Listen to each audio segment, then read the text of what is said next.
She said, I'm trying to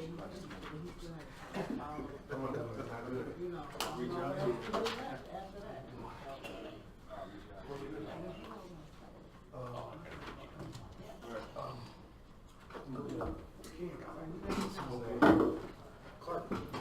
How you doing, sir? Pretty good. How are you? Yeah. Until yesterday. Are you going? You going to the funeral? You gotta go. Right at 10 o'clock. This is Michael Johnson. Yeah, it's Michael Johnson. You got to. Good Jeep. No. No, he was at, yeah, he was at. I was expecting us to be connected, but. Do another item. Well, yeah, we can talk. You know.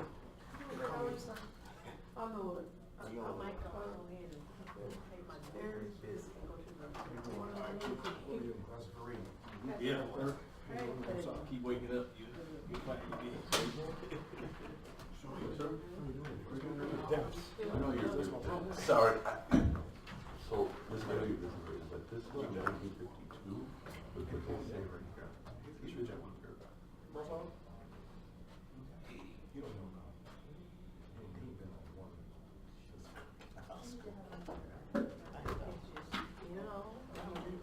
Somebody arrested.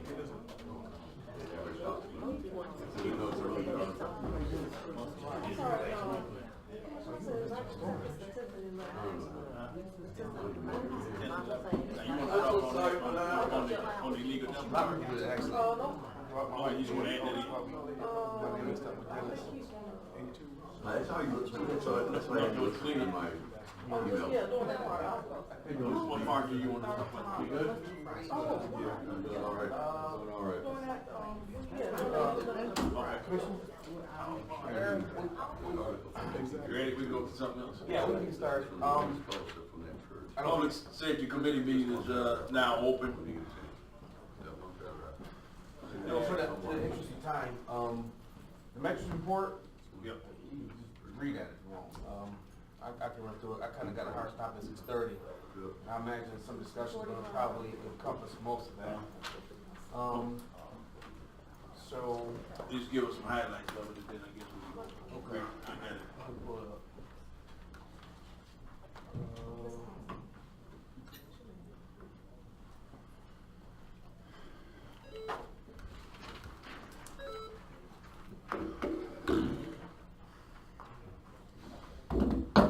There you go.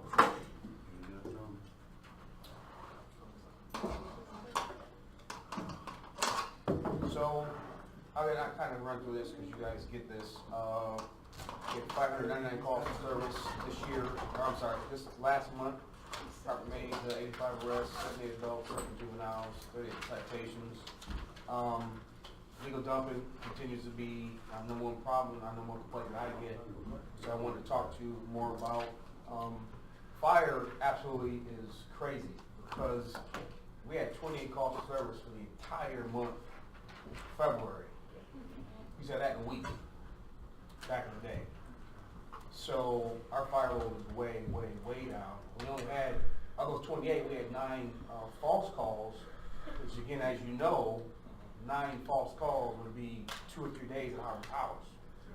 So we are way, way down. We've really been kind of pushing places to come to compliance, and that is astounding. If you look at about 2013-14, our fire calls were 700 and plus. We were 365 last year. We may be lower than that. So that is absolutely amazing. What do you think is the reason of, no, but just for the people here? Because you got a solid public safety department. Do you think? So I want to get it done. So. Or is it ain't too much more stuff to burn out? About that, you know, our public education has been huge. You know, we're always giving out smoke detectors, so that helps. So a lot of calls we get now is smoke or suspected smoke. We get there before it actually turns into a fire. So it's saying more since the combination of enforcement and education. Education's huge. Yeah. Yeah. Okay, and then that's why why now we're getting the, pretty much, the voluntary compliance and stuff. Yeah, yes. So, unless you just think it's a stroke of good luck, but, we got our numbers down everywhere. So that's it. Again, budget-wise, we're in a good spot. When you see it, there may be some questions you guys have. We should be about 66%. We're at 61% overall, so we're in a good spot. Oh. Hello, peanut gallery.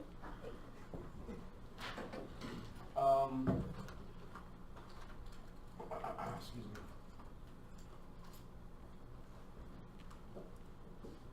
Oh my God, I don't feel like wrestling with that. That was. Yeah. Anyway, you have that. Personnel wise, I'm very proud of this. You know, last year we did our instituted honors banquet at the end of the year. As you know, for years and years and years, at least since I've been here, we've had constant turnover, constant influx of officers in and out, in and out. It's only literally a handful of us that really kind of stayed around. We really worked hard at changing our culture, rebranding. We're at a place now where we're honoring people for, 25 years is Clincy Kyles. You got 3 guys that's 20 years, 15 years, 10 years, and 5 years is where you kind of start to get on this list. So we went for probably, me, Clincy, Harmon, Kagamoto, Allhouse, Wilkins, and Giddick, the only ones that have been here. To everybody else, now as you can see here, but then this does include some of our reserves too. That's huge for us. It shows we've turned the corner. We've come to a point where people are coming here to stay. We have other departments that are now emulating things that we do, calling and asking how we do certain things. That is tremendous for us. I'm very pleased with that. Excuse me. So, actually, I'm up here. My 20th year was March 1st, 2019. So, I got 5 more to go. Anyway, excuse me. Very proud of that. Training wise, we're continuing to do our fire training. We get everyone able tactically, not just able to fight a fire, but also to man a firehouse, kind of the stuff that happens off duty.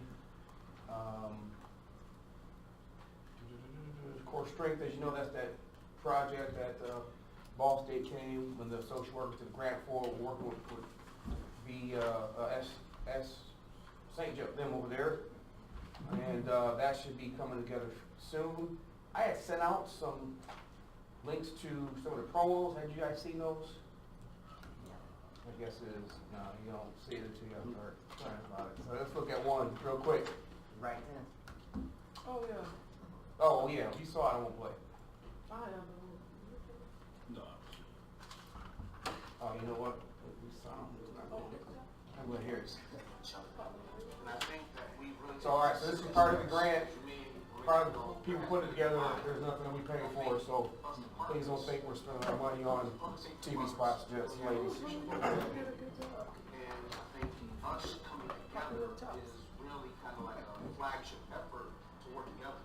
And I think by both communities get to know the officers, like Dan said, we're the same people. And I think I speak for Steve, is we believe in leading by example. We can't change our community if we don't come My friend, we had a together. discussion on this probably about 3 or 4 months ago. We talked about when they do this ultimately for the city, Right. for us. So this is an example. There's another one I talk about Mayberry. I won't get into, because ultimately everything we're talking about today is Mayberry. Excuse me. You know what? I won't play Mayberry. That's actually the crux of actually the conversation we had earlier. I see. So, Well, I'm not. I feel like the community of Mayberry, I think kind of sums up. We want to get back to a community that we're trusting each other. We got neighbors block clubs, we're communicating. My hope, my philosophy is, if you own a house, you're looking out for the 2 on either side of you and 1 across the street. So we all do that on the street, then we have a chain where everyone's looking out for each other. And if there's things, see something, say something. Just like in Mayberry. People laugh, people think it's silly. Some people think, well, it'll never happen. But I submit, if we don't ever try, or have something that we're trying to accomplish, we won't accomplish anything. So I'll just say, keeping others safe, having people trust each other. We want to reduce crime, and we want to establish great relationships with officers elected, and that's what Mayberry is all about. So what are we doing? so I'll say this, again, I'm going to remain positive. For the naysayers, for the people, for you to be able to say, in 3 years, my police department reduced home invasions by 71%, you didn't get at me. Because you can say that. That's what Mayberry's doing. If they don't like it, move over there someplace else. But they're not reducing your crime by 71%, your home invasions by, your robberies by 56%. So, How many vacancies do you have now? that's, unit-wise, I don't think we have, maybe one. So, excuse me, and we've been very successful recruiting from the local area. So anyway, moving on. PAL, one of the things that, on the agenda, so I kind of touch it both here, is we've been trying to work with the schools for 3 years, and it's been a cycle. We'll meet with them, set up programs, agreements for facilities, materials, you name it, and then around about the same time, which is about now, they start to fall apart, which ends up derailing what we tried to do, the things that we put in place. We said that this year, we cannot be incumbent upon waiting on what the school district's gonna do, because ultimately we got more students than in the school district. We see the same thing happening, but we're moving forward anyway. We're going to actually try to raise some funds ourselves, but to start off with, there's a starting point. We have already established for this summer, June, actually we're gonna be working with the Ben Arbor Rocket Football League, the Ben Arbor High School football program, particularly middle schoolers, and we have summer football camps already planned for the week of July 15th to the 20th. What'll happen is we'll have 2 days for the Little Rocket kids, and we'll have 3 days for middle school. So the Rockets will be Tuesdays and Thursdays, with the middle school with Monday, Wednesday, and Friday. Coach Matthews from the Ben Arbor High School is very excited to work with us, and we're very happy to work with him. And speaking with him, we won't just wait till July. As soon as school is over, he has a camp that he already planned. It's going to be on the last day of school in June. We actually going to jump in with him with about 4 or 5 of us coaches. We have a lot of coaches that are on our staff, and we're going to start that way. So ultimately looking at football, I still have everybody here.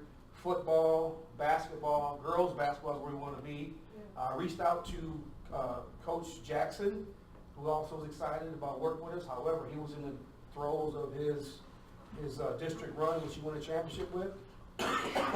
So I was assuming he would get back with me after the season ended. Unfortunately, it ended yesterday. So we're looking forward to moving forward with girls basketball in the summer to develop girls basketball in middle school, 6th, 7th, 8th grade, and ultimately build up to a travel team.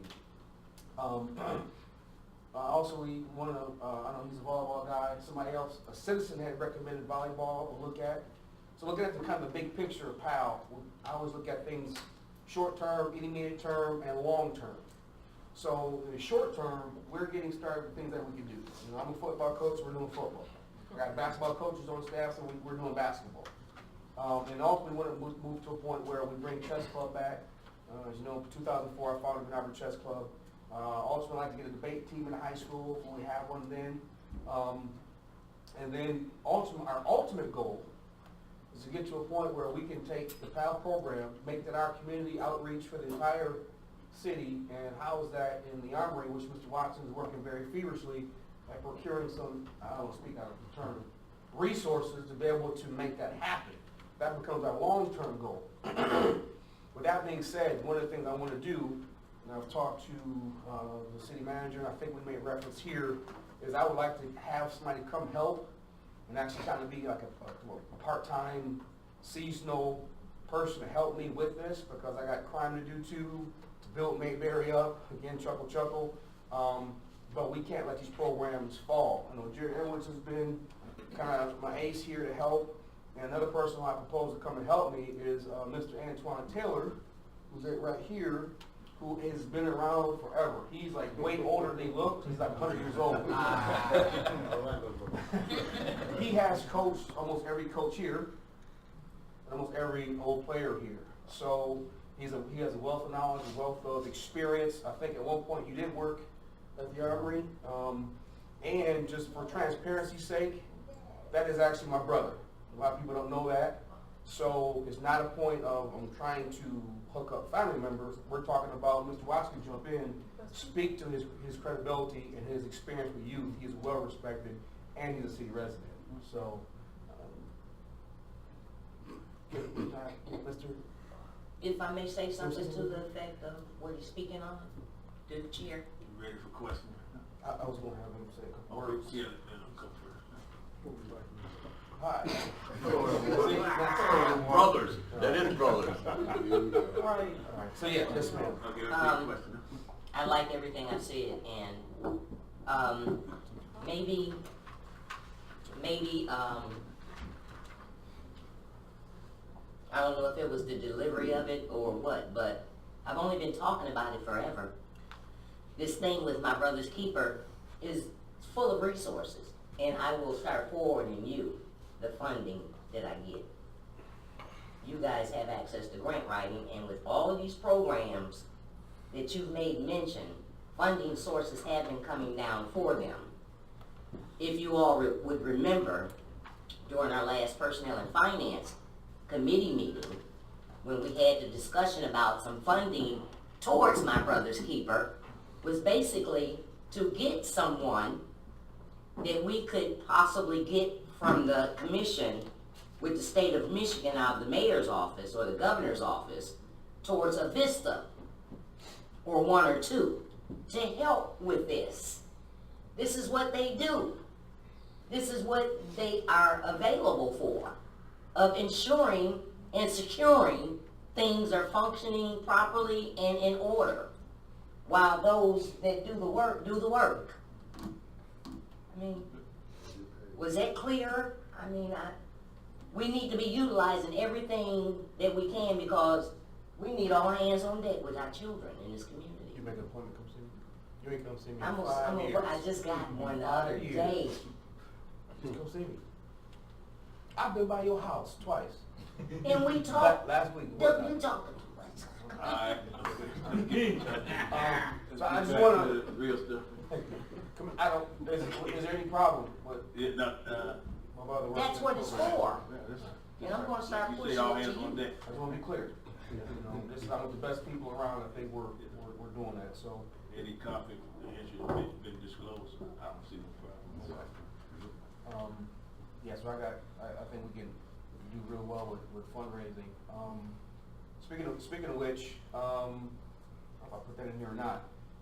I mentioned that the Turkey Trot, the Southwest Michigan Racers are using PAL as their agency to fundraise.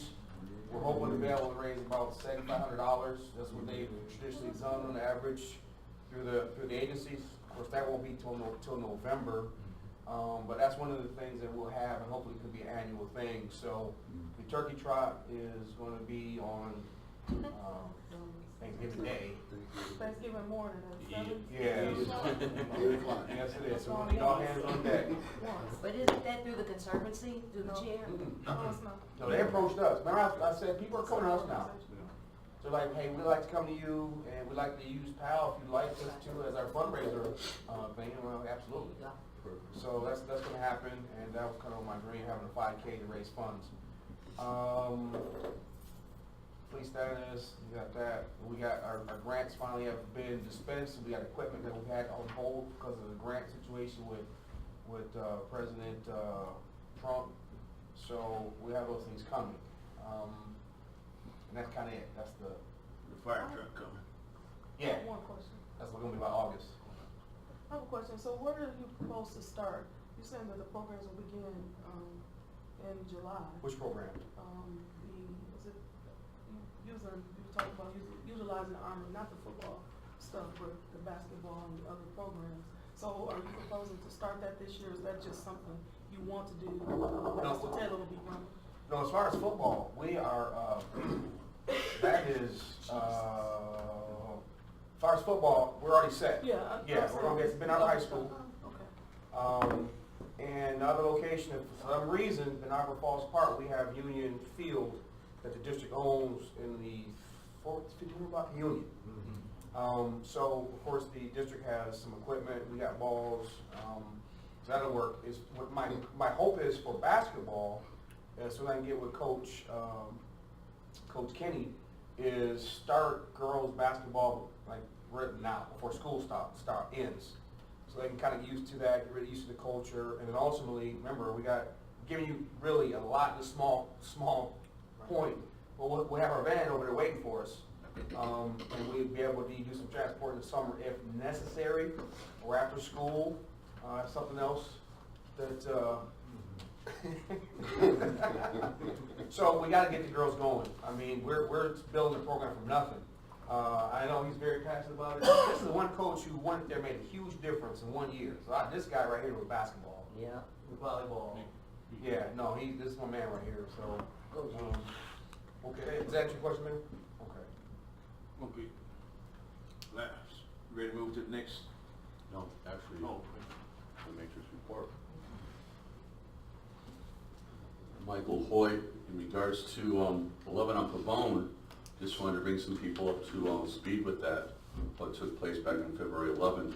Out of that event, we had some really great coverage all day long. Excuse me, is this part of, What is is this it? Yeah, part of because- his report? Is he- You know, I will say this. Thank you. This was a community outreach that we did. I apologize for getting that in my report. I'm gonna add that. So yes, us and St. Joe came over together at his event. well, just part of your metric, what you just reported on, so Yeah. you tagging on to this. Yeah, this will be community outreach, Okay.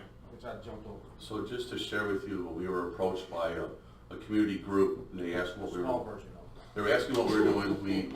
They had some grant money for us to do a project that we wanted to do. And we're gonna be proposing to do this grant. It's gonna take down the artwork that's on the kind of Main Street when you come across from St. Joey to Benton Harbor. On the right-hand side, as you enter into Benton Harbor, there's an old piece of artwork that's fallen apart. So we're gonna go to replace it, and what it's gonna look like is two hearts. Boom. No, this is when you come into the city. Oh, that's not part we're talking about. But Pavone's gonna be also, there's two projects that are gonna come out of it. So it's a double grant. So there's gonna be one that's welcoming people into the community with two hearts that have flowers and a bigger flower coming together as a community coming together. Then we're also gonna be doing another one over on Pavone, which is gonna marry together. So I have a question. Has any of this been discussed with the city in terms The of what they want to see happen or how they want that to look? Because I don't think we envision hearts and flowers on a sign welcoming people to Benton Harbor. Nothing that there's wrong with it, but I guess I'm saying meeting with the city to see what we want to see happen. There has been coverage to the So city who- manager, yes, in regards to this. So Mr. Watson agreed to have hearts and flowers. No, he didn't agree to the artwork. The artwork comes from a Okay, different so we artist. need When to you're have out of mind. We need to have an agreement Yeah, with the yeah. artwork, no disrespect, I Committee. appreciate what you're doing, but some things need to come through us to make sure that the whole city wants to see that. I don't wanna see hearts and flowers on the sign, I'm sorry. Well- That's just my opinion, and That's- we'll keep going, go ahead. I As a don't. point of order here, I'm sorry, you're right. the chief, Point of order. what you probably need to do, Mr. Hart, bring that back to, Community. another economic committee, maybe, I don't know, maybe this was, communications or something. But, right now, we wanna get through this. Sure, but just to let you know, the grant's going forward and the project will go Yeah. All forward. right, thank you. Okay? How it turns out, we still have time. Chief, All right, so I thought you were gonna talk about what we actually Appreciate you. did. So, item number 2. yes, all right, so here is, you get the lights. Item number 2, Hold on. did you address one? No, he meant on the agenda. We're on the agenda. All right, so this right here is my thoughts and notes as we write this project down. This illegal dumping thing is actually touched the very fabric of my soul. It is my new crusade. It is absolutely atrocious what has gone on in our city for a long time. Let's kind of start at the back. I actually went out today to try to take a look at some things. There have been, kind of real quick, there was I got a tip, I was in the area of Commissioner Adams' house in a Falmer van, actually didn't do anything, but the route that we took, I made a mental note when I go back and take pictures of all the stuff I saw. So I went out today to kind of go, I went to Public Works, and was headed to the Superior area, and I didn't make it past Britain for everything I was able to take a picture of. So we have a humongous problem with people dumping in our city. And one thing you'll see by these pictures is it is predominantly tires, couches, and beds. Tires, couches, and beds. That tells me that's either coming from stores that are selling furniture and getting rid of people, or people who own property, who are evicting people and getting rid of their stuff. The tires, it's hundreds. City manager can attest around the city. No, I'm not, I gotta wait. This is behind a house that's abandoned. This is in the area of Pearl, and I think that right there is Clay. Again, you'll start to see the recurrence. Couches, beds, couch, beds, tires everywhere. There's so many places. This is right here, I want to say Clay and Superior, no, not far Superior, Clay and Columbus. This is a house on Broadway where you see inside, they're just taking up and dumping stuff inside the house. Now I'm flying through this. This is an alley, this is the one between Pearl and Broadway. Again, tires, beds, sofas, beds, tires, tires. Now this happens, I guess this is really crazy. This happens because of good luck, because that is actually regular trash. So I didn't have gloves, I started digging through, I'm telling you, this is killing me. Digging through the trash, but that is what we have everywhere. Front picture of that, big old car, again, couches. There's gotta be people who don't have nothing in their living room in Ben Harbor. Now. Here we have some rubbish from a roof being done. Again, you see in the background, beds, a different location, couches. It's not just Ben Harbor. This is a car that I found was abandoned, I'm told. Backyard of a house, in that corner here, tires. That's money. Tires, different location. This is a broken up, this has been here so long, it's a broken up couch and bed. Here's some more tires. I just stopped, that's also behind Broadway. Somebody pulled up and unloaded the bed behind this dumpster behind this apartment building on, this is Kirby, on Kirby Street.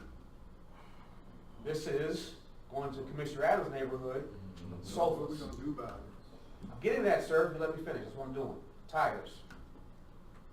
And part of the thing is, we need to have citizens be equally irate. Yeah, We Instead are. of coming in here, yeah, let's start making some calls to the police department, to inspections. Let's start writing down license plate numbers. yeah.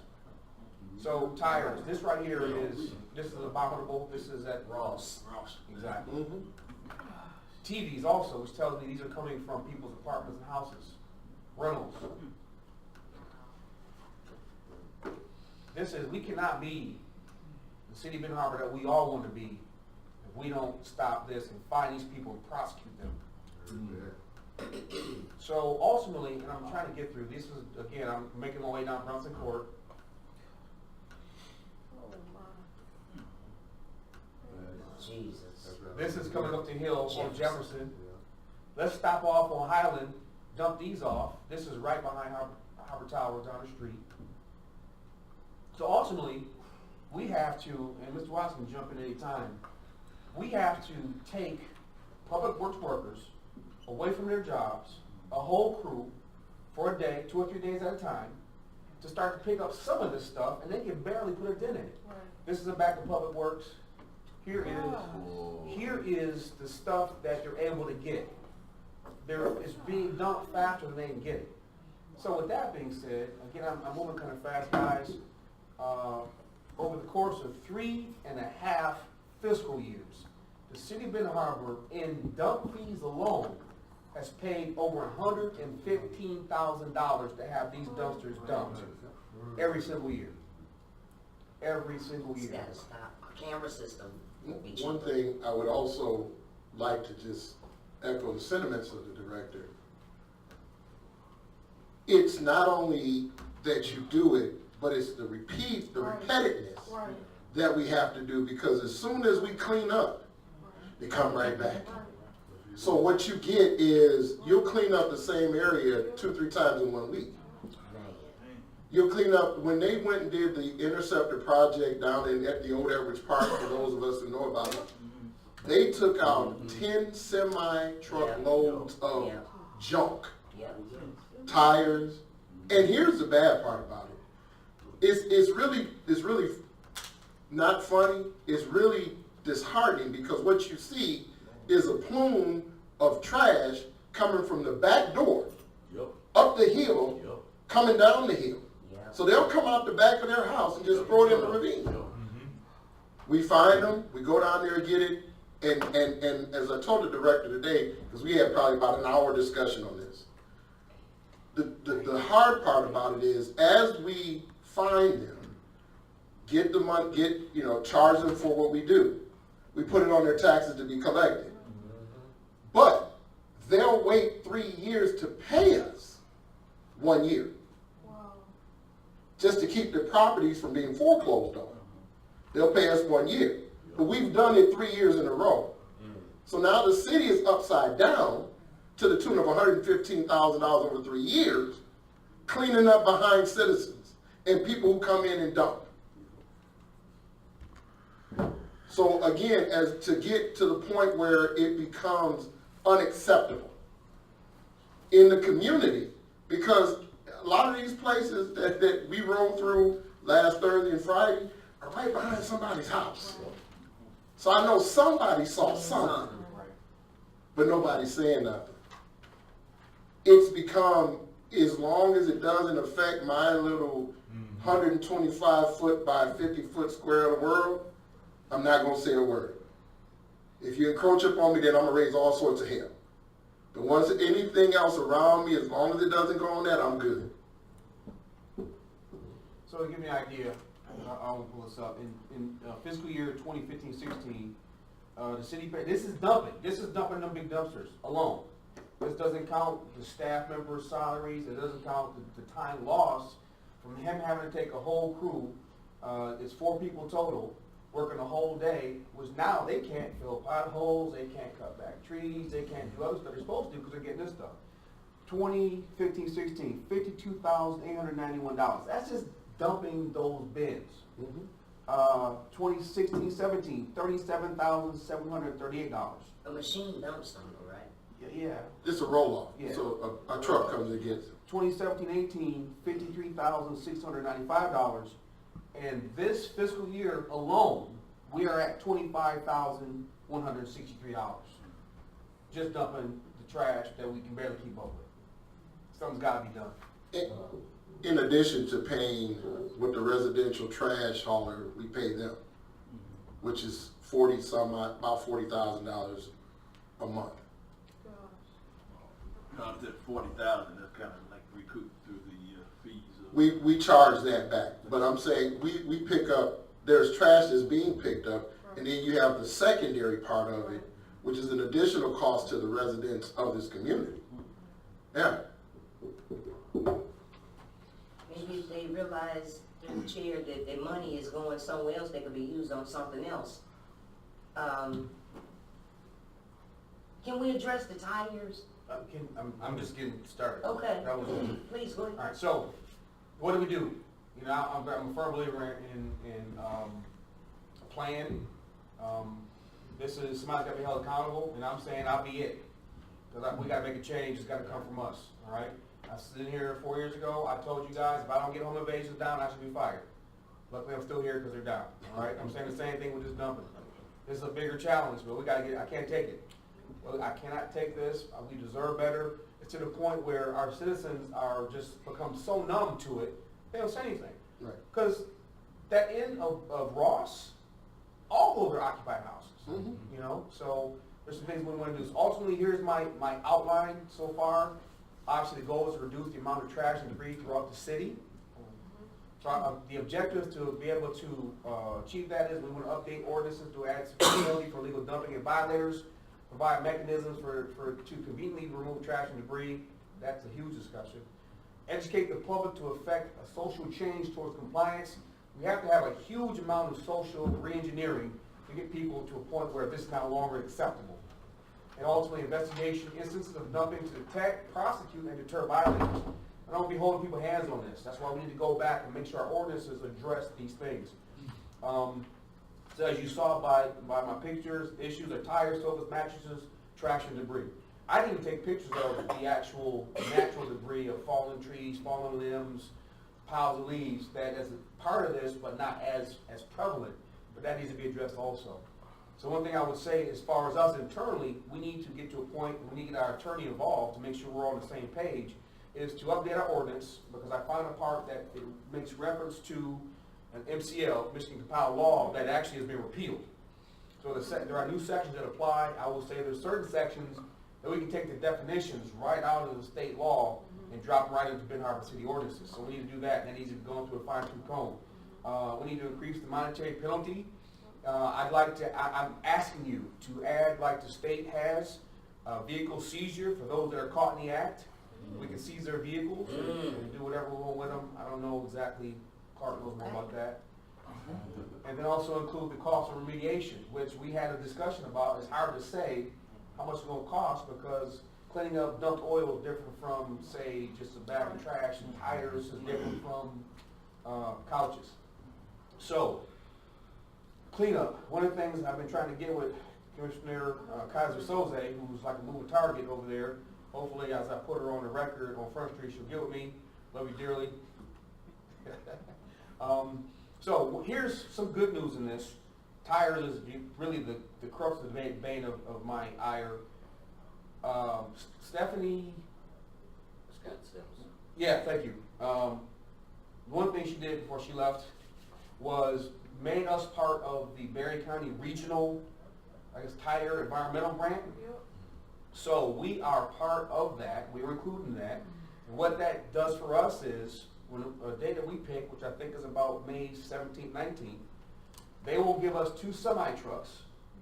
They said a semi-truck can hold about 1,000 tires each. We can load those up with tires from around the city.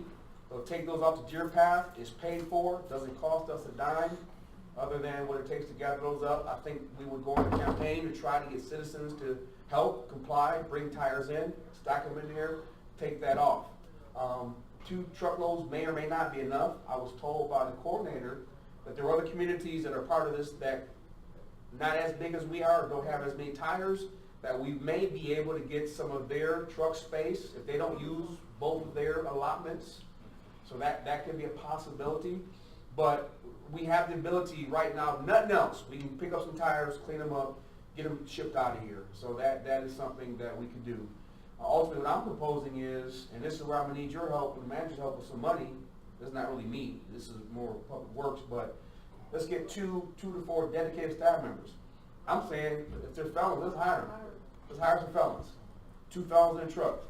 What all they would do, and I don't say it to be funny, but No, that's great. all they would do was go around and to these sites I just showed you and pick those up. Perfect. Pick those up. You know, one day we'll do tires. But I think it's easier to do it that way as opposed to I'm gonna go to this site, get tires, and go here get some furniture, and go here and get Monday tires, Tuesday, I don't know, sofas, whatever. You know, however that gets structured. So we're constantly removing the stuff and we're not taking away from public works workers. There's only 9 people in public works. You take a person to drive the front end loader, a person to drive the scooper thing, the 2 people to actually pick up the trash. That's 4 out of the 9 people. I don't know, was that 45%, 50%? It's a lot. So if we can get part-time seasonal, hire some people, even if it's half the day, come in, all you do is you jump in the trucks, go there, identify locations, which we have a list that we know Michi can't keep up with, because we give them to them every week. We pick up here, they dump there, and that's what they'll do. So I propose that. That's not my call. That's a manager commission call. But I submit to you, paying for 2 to 4 part-time seasonal people can be far cheaper than the $115,000 we're paying, plus the full-time people that are taking off jobs in the city to go pick up trash. Chief, Yes, sir. could you, also maybe explore the idea of, as you catch some of these folks that, you know, if they get some community service that, We can do that. beef up the, Cut off their hands. yeah. So one of the things I will say is, again, this is something that I can suggest. So basically, you have a double street cop trying to come up with some answers. One of the things I think we need to have is I have on here customer incentive. We need to incentivize people. We need the people to, when I say socially engineer, change their mindset to report those things. Even to the point where I'm saying, again, I throw this out there, not saying that it's end all be all, but if somebody turns in somebody which leads to an arrest or a ticket or a detection of somebody, maybe we give them $50, $100, $200 reward. Maybe you put that out there. You know, we're giving a reward. Anybody that can lead us to Douglas. And, you know, I'd be willing to put some of my budget up towards that, because again, I guarantee we won't put out $150,000 worth of reward money Right, once they start to get it. right. So that's just something to throw out there to discuss. I'm not saying that, you know, be all, it's not my decision anyway, all right? So it comes down to enforcement. Again, I'm gonna detect these people and find them. I'm proposing a direct investigation to detect, identify, and prosecute dumpers. That's gonna take some money on my part. I might have to ask the manager for a little bit more until we get this under control. I'm proposing this project be kind of a 3-year project to be able to gauge, and to be able to make the change we want.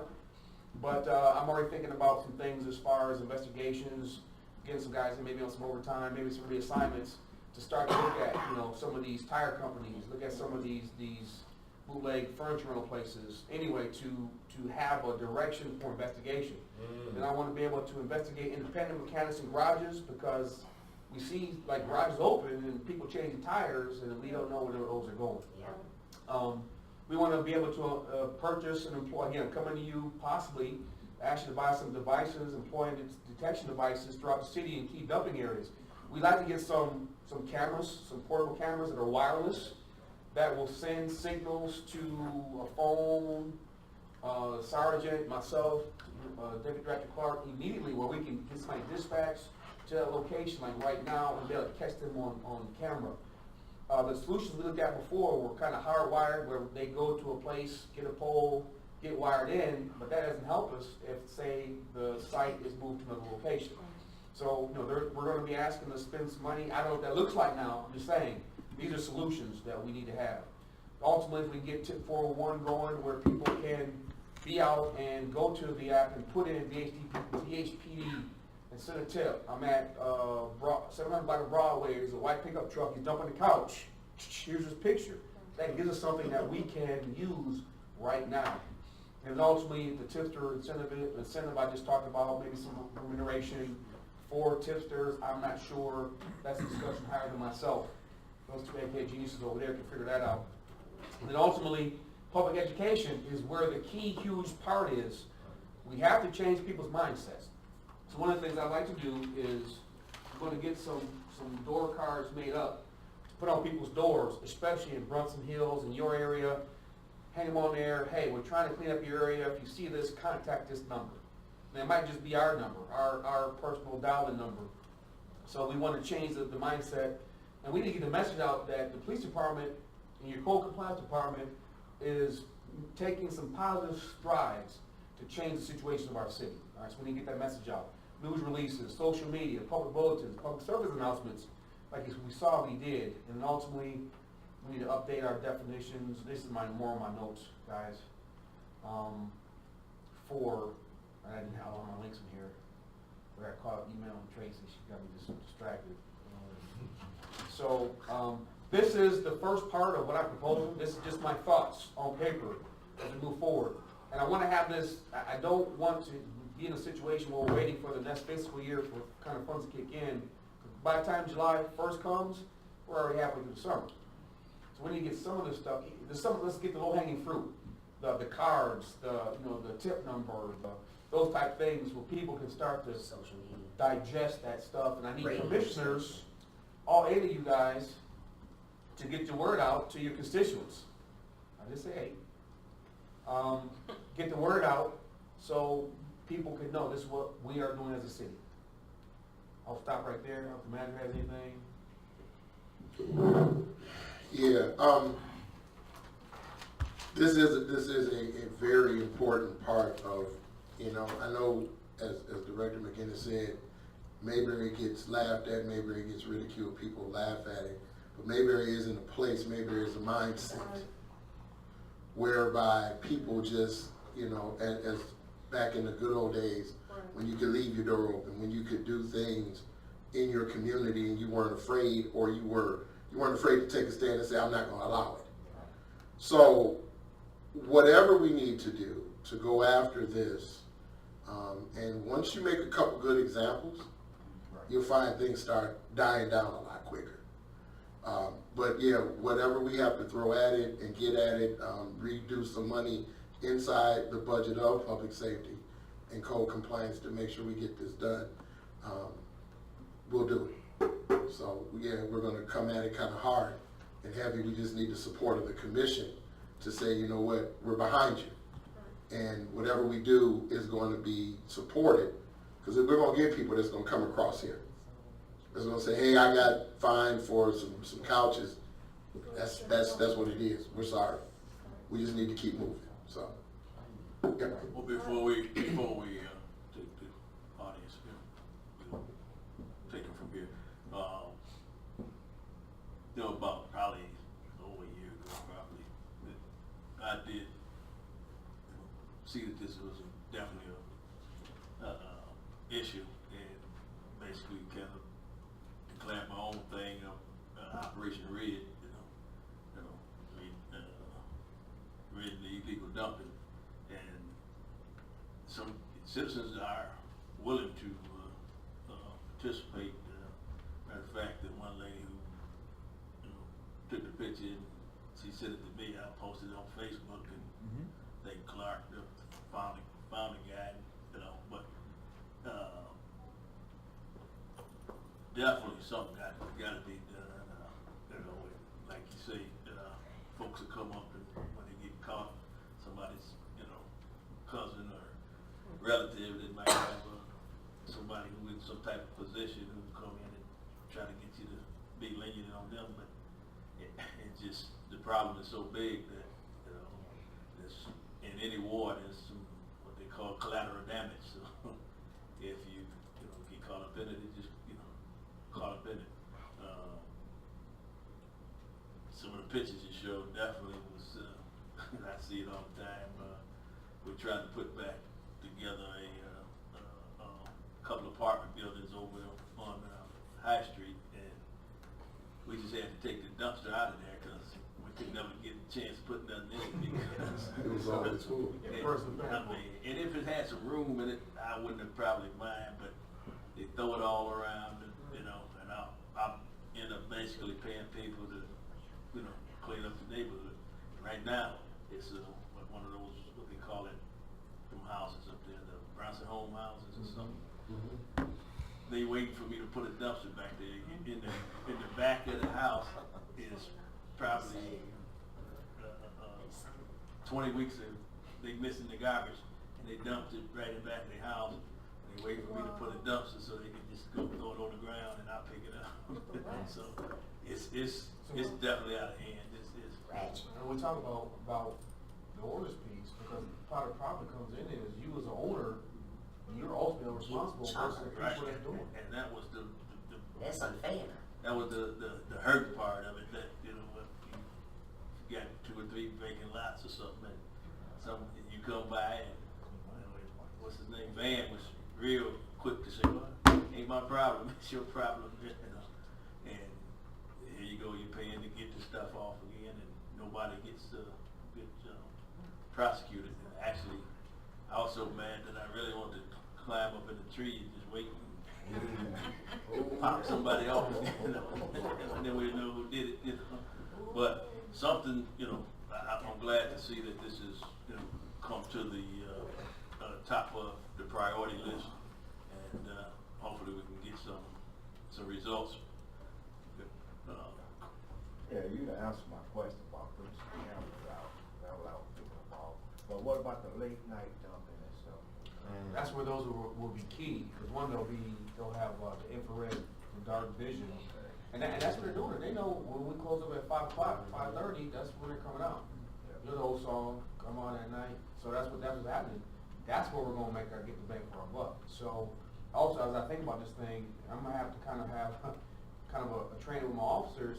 We're looking for, like, people breaking houses and cats with backpacks and bulgy waistbands. And I gotta get you to look at this pickup truck, they got tires in the back of it, they drive in circles, or At 9 o'clock at night. 9 o'clock at night, or hey, they're doing a roof on Broadway after hours on the weekend. Doesn't matter what on the weekend doing a roof.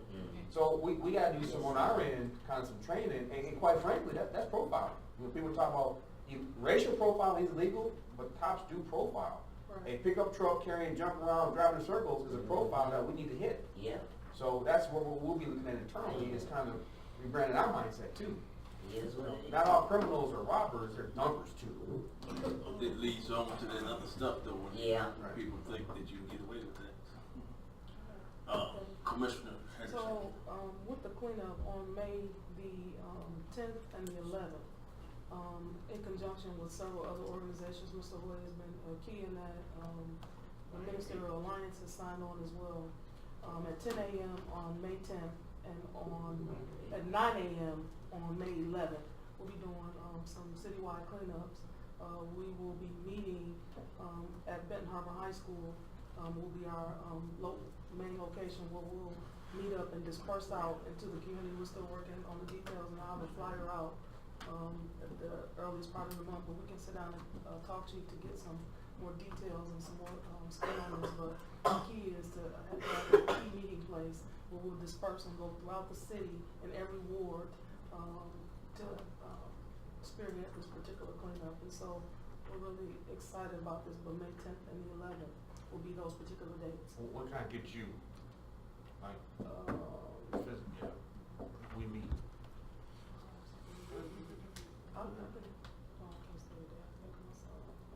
It could be next week, preferably before May. Yeah, before May. Alright. Before May. This is right on Summit, this is a couple of brand new houses. Commissioner Adams, Yeah.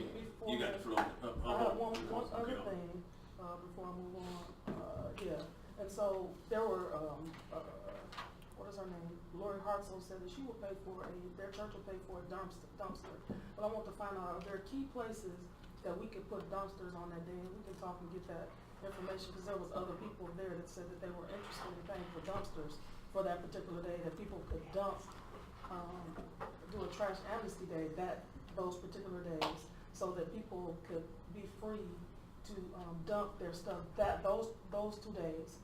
And so there were other organizations who were interested in paying for dumpsters. And so key places where we could place those dumpsters, but I guess those are details that we can iron out on that day. And I'm in support of that. One of the things, I'm gonna say. Press release was the other thing that we needed to do, with the helpful lady, and run those videos, those pictures. People need to see, Yeah. all of that stuff that's happening, so they'll see what's really going on. So when they get stopped for doing it, they won't have anything to say, but other than okay. So let's make sure we coordinate that, because one of the things I wanna do is have dummy dumpster state. So I mean, going to everything I wanna do, that's gonna be huge, because a dumpster is like, Yeah. But before we move on to you, Commissioner, just to add to that too, I think another source that we can look at, we're about to embark on tons and tons of road work, and there's contractors who have already been getting money, from the city, like, B&Z, Meeks, some of the other ones. Maybe we could go to them and say, hey, can you bring in a couple of trucks, and this, we're not paying you, this is your way of giving back to, and the approach with B&Z, some of the people are still a little hot about the sand, so that might be the way to say, hey, we're giving back, and, so, I don't know would you do that, or would they go out to manage officer, some of the approach, some of the contractors, just to see if they want to volunteer to bring in maybe some dump trucks or some equipment or Yeah, I can talk to them. That's fine. One other thing, I think I made mention of was we also got a grant for tires Yeah. that, we're going to, that's allowing us through a consortium You walked group. out, I thought it was. Okay, cool. So are we gonna move that? Cause I'm saying if you're gonna, the 17th is the date for that. Do we wanna move that up to the 10th? So that they can currently work together? Or do you want us to move? Or we have to make May, maybe cleanup month instead of cleanup day. Yes, and that's the thing, we want it to make this not just a one-time event, but at least 3 of those throughout the year when we're doing, And there's something else in conjunction with this that we need to think about too. If I may, through the chair. kickoff though. Um, Go ahead. You know, and I gotta say this because it's kind of funny when I think back at it. I met Mr. Edwards of WeCycle when we were talking about recycling, when it always was on the agenda last several years, probably last 4 years. Me and Commissioner Henry talking about recycling. The gentleman said something about a machine that he had. My question would be, it's a shredder that shreds tires. And I've been to other communities where they actually use this instead of mulch. And it's longer lasting. And until we can figure out how to reuse this rubber to fill probably some potholes, we need to be thinking long-term of maybe purchasing our own shredder. Will the grant money allow that?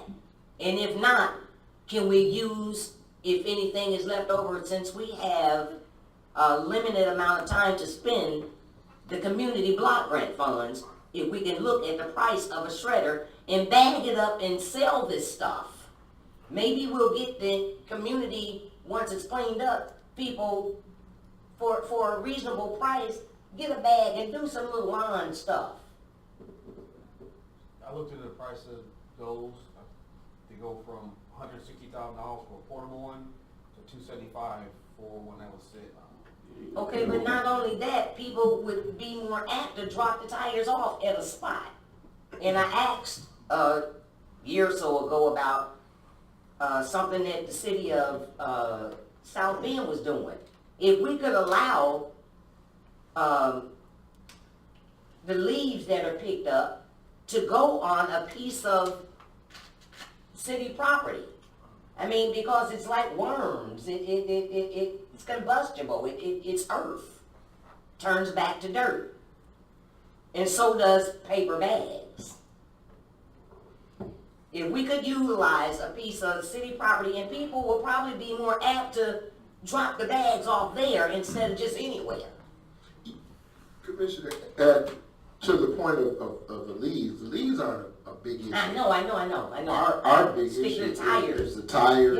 Yes. The old, But we need to be trying to figure out how to generate some money after the big cleanup. our old TV screens and things of that nature are what's killing us. Yeah. I mean, it used to be people would dump just bags of trash, but I think they got a little smarter because they figured that somebody would go through them. Now it's the big items, the big ticket items that are being dumped on the side of the road. Like the tires are everywhere. Yeah. Okay, for the sake of time, Mr. Edwards, you got a comment on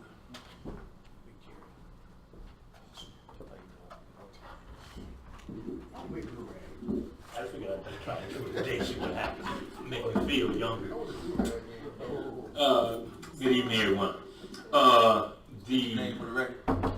I'm sorry, Jerry Edwards.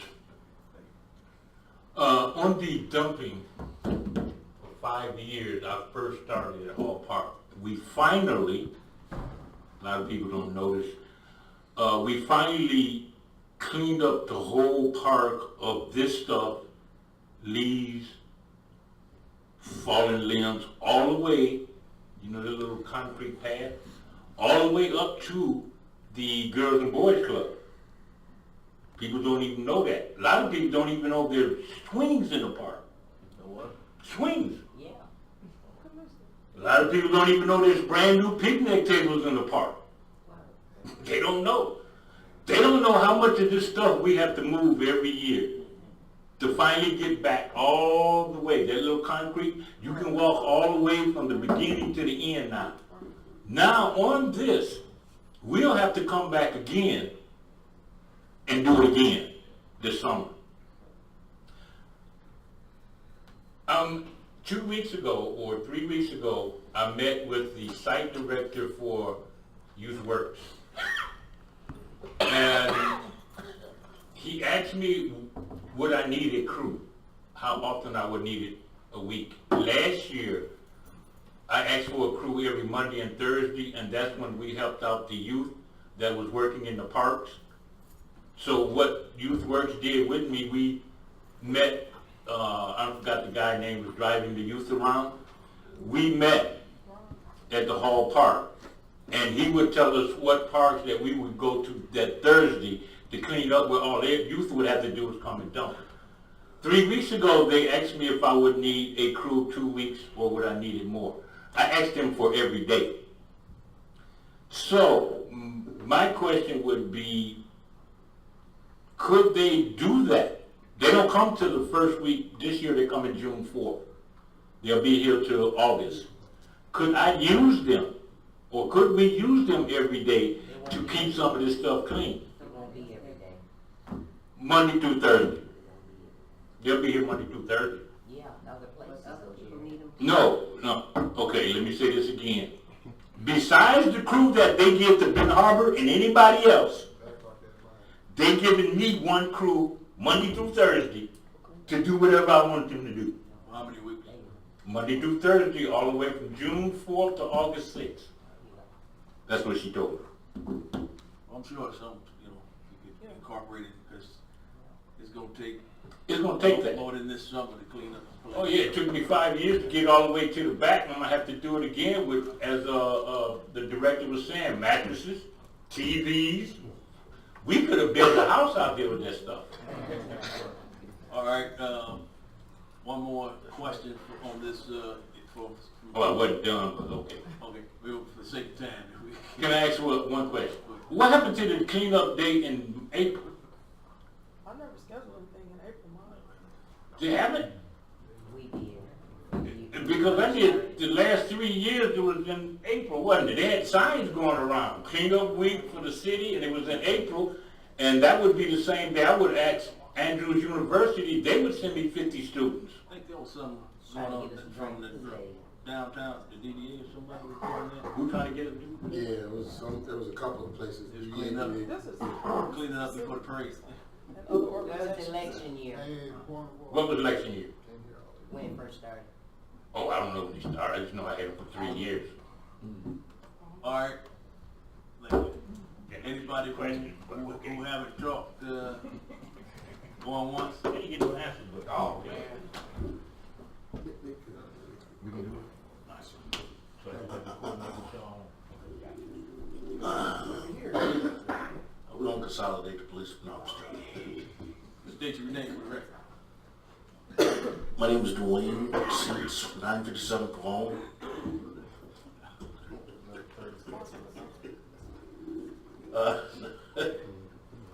With this legal dumping, I would suggest that we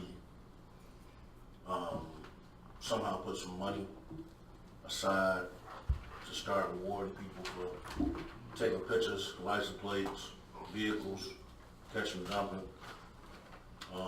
Maybe after we catch them, then we put that money back in the pool that we fined them for and keep it rolling over. That's the only way you're gonna get people to participate in this.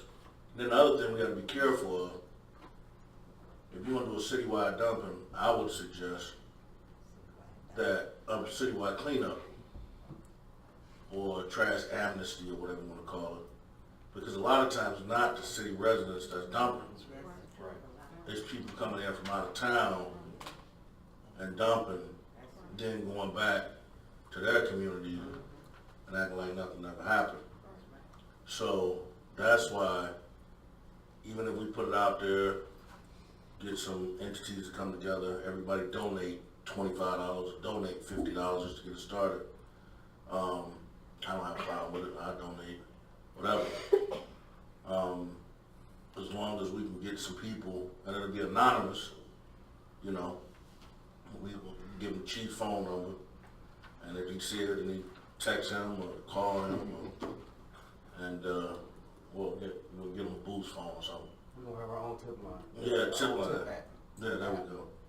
And so that'll help the community residents feel more proactive than reactive, because certain areas have always been dumping areas across the city. Now, I've heard this, and I want to make sure that it ain't true. Is there specific areas that the city dumps? Yeah, the tune of $115,000 behind Public Works. Yeah, Picture right there. $115,000? yes, that was part of the report earlier. It's that picture right All there. Pipestone. But there's no other areas across the city?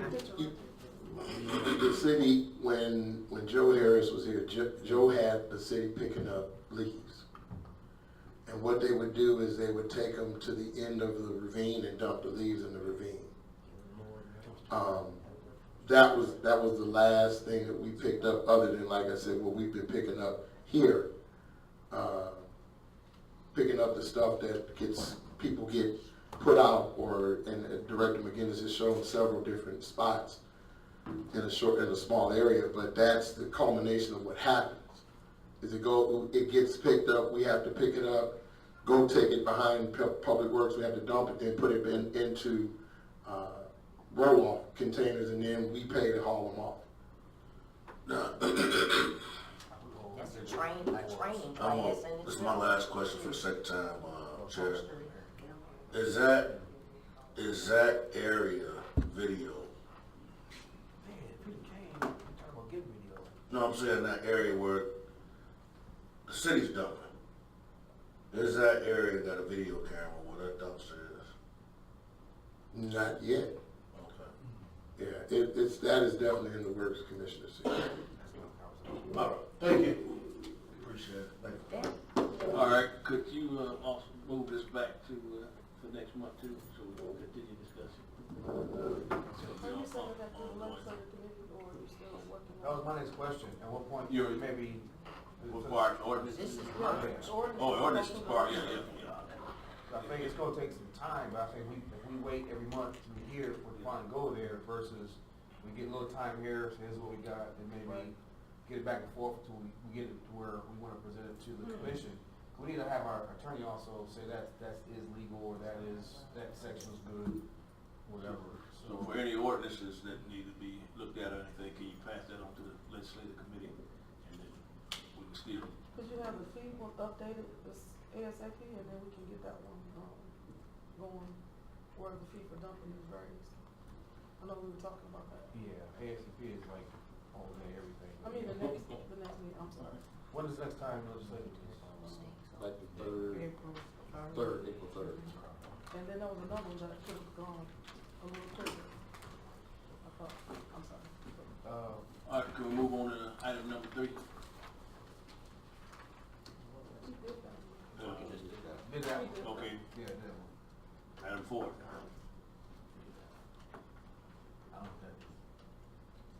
Item 4. Oh, no, we talked about that. Brandon, so you kind of incorporate those in your Yes. metric report? Thank you. Okay. All right, item 5, dangerous tree ordinance, you got any new information on? dangerous No, tree? I haven't, but I thought you was getting something from a copy of this ordinance someplace. And We'll move that on to the, if you like, to the legislative committee too. All right. Up Is there. there already an ordinance that exists? No, us, It needs to pieces, be, need something to be added, modernized. yeah. It is, we need to add some stuff to it. Could you have it ready? Yeah. Mhm. Mhm. Yeah. I'll we need on? move on to the next item. They're not addressing the dangerous trees? Oh, well, you wanna talk about? Ordinance. if Yes, we're working on- because it's an emergency. All right. It's, we had, you remember that sometimes we, wait too late to address some things. I've been talking about the tree that there's by our garden. And we actually took some of our funding, which we have minimum amount of funding, and we took that and had a limb taken off, which would have come down and tore up probably our fence. So we took it off. This tree is sitting so far above the soil level. That sidewalk is all kicked up. Anyone that don't know that area could trip right there because it's got the sidewalk up and the tree is dying off. A limb fell last year and it shook the neighborhood. We didn't know what was happening, but it hit with such an impact. If there's someone passing at that time, a car or something, that would be a liability to the city because those tree lawns are city property. So someone might say, well, if it's the tree lawn belong to the owner, but at the garden, that is city property. It's just leased to us. So it's still a liability for the city. It's not inside of the garden area. So I want to know if they find some money, which is for the safety of the community. Why let something happen and you've already been warned that this tree is sitting so far and is practically dead? Take the tree down before something happens, someone get hurt or lose their life. You can't replace that life. So this is an emergency in some places. Limbs are falling everywhere, a lot of dead trees, but this is one that I've been speaking about for a number of years, that we need to address that before a casualty happens with one of the children or an adult. A life loss is just a life loss. So regardless of whether it's a child or an adult or whoever, we need to address that. Is that your new lot or the one that you? The one there on Main Street. No, I'm saying because you have one across the street and they. The one that belonged to the city, released from the city. That one. I'm not going to talk about the other one because that belonged to a resident. She let us use that for the garden on that side of the street. But this is actually the city's property that I'm talking about. It's actually on Pearl Street. Okay. Thank you. Through the chair, in regards to the dangerous trees, Miss Hare would just have me to address it every opportunity I get, because she want that tree removed from in front of her house. And if I was a long-time taxpayer like as she is, I would want it removed too. Just for the record, what goes on station is chapter 45. 45, trees and shrubs. Vegetation, chapter 45, vegetation. That's what's going to legislative. That's the norm. No, this is the existing one. This is the one that we've been discussing.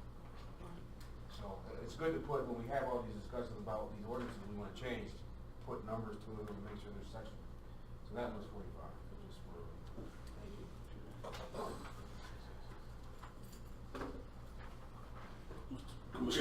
Chairman Singleton, Dwayne seats 957. Through the chair, do we still have equipment? I thought we had chainsaws. We used to have a boom and all that. The city used to cut down trees. Is that a true statement? We used to cut down trees? Yeah, we still cut down trees. We are gathering right now, looking at the trees that are beyond our capability, to look at getting the price on getting those taken down. So ones that we can handle, we will. The ones that we can't, we'll farm out to contractors. I know of several trees that they don't even have bark on them no more. I mean, you can just take the truck and lean on it and it's come out. But as Ms. Kennard has so stated, I've watched when a good wind blows, look like the tree exploding. I mean, branches are falling, cars could be driving past. I think we need to somehow mark the ones that are most unsafe and target them first, because it is, I mean, we're getting money in for marijuana, you know, for that, taxes, we're getting taxes from residents, and they said they were gonna spend it on the roads, emergencies, the city income tax.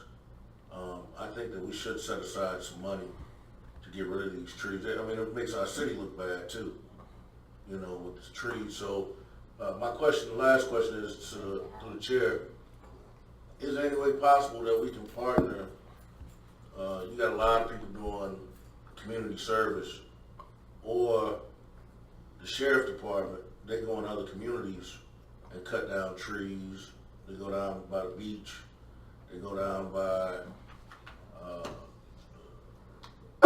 Ox Creek and everywhere else and cut down trees. And I think the sheriff said they charge about $200 a day or $200 a day for the inmates to go out and cut the trees down.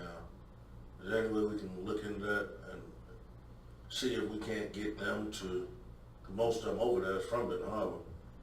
So if they're only charging $200 or $300 a day, why can't we use them to cut some trees down? Is that true though? No? You have to pay for the deputy, time, you know. How much is that usually? Whatever the going rate is on the deputy, times however long you want. But can't you get them for that set purpose through the chair? You can get them for pretty much anything. You just got, like I said, you have to pay to the county for the sheriff that comes with them. The inmates don't cost you money. Thank you, Sheriff. Like I said, you know, some time ago, you know, we gotta utilize every resource that we can, you know.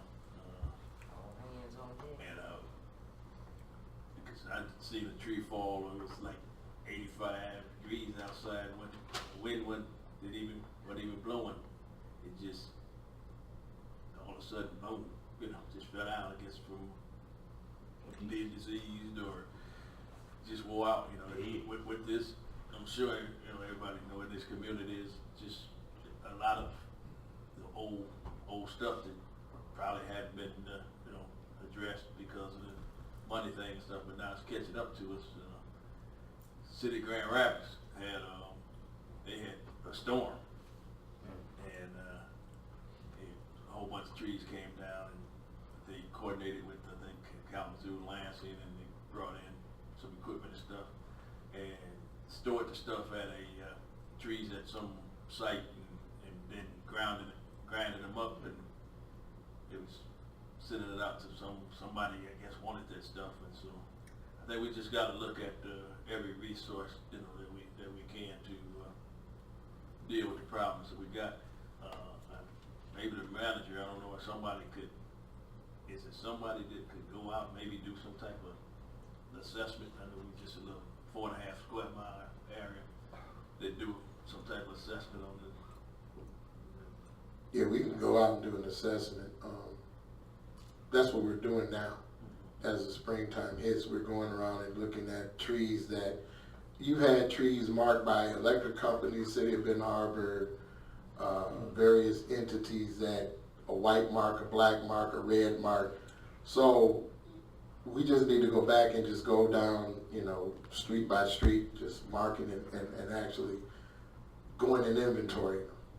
Yeah, so that's what we're doing now. That's what I said, so we can see which ones we can handle, and then the ones that we need to contract out. And if we can get, you know, bid them out, and they can be, we get a discount for doing an abundance of trees, looking at that avenue to get these trees taken care of.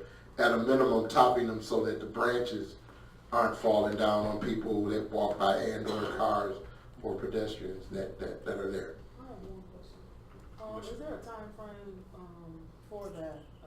The one she was talking about is on Pearl, but also the one that Miss what's her name is talking about on Colfax is across the street from her house. Miss Ann, it's that tree that's dying. I don't know if the city's on, but it's on the tree line. It's a big white house, but it's been dying for. Let me go by there. The leaf, they have been falling down, but it's across the street. Yeah, Right in front of when Ms. Kennard made mention of the one that over by the garden, that was one of the ones I told them to look at to get a price on. Okay. The one across, is it across the street or the one in front? Because the one in front of her house we had topped. Right, it's across the street. Okay. It's a white. Okay. In front of that White House that was abandoned, somebody bought Okay. it. Yeah, we'll make sure that we get that. Like I said, we're trying to get it so that we can get it done first part of April. First part. To start getting trees and trimming and getting all that debris as I think Director McGinnis, he didn't really make mention of, but that's another problem we have, is tree debris that is all through the community as well. I got one question for the manager. Can we get the ones that falling now, the ones dangerous, falling on cars, falling in the street? Yeah, yep. Yep, that's what I said, we're just trying to do a tree inventory, because we know that the trees here are 50+ years old.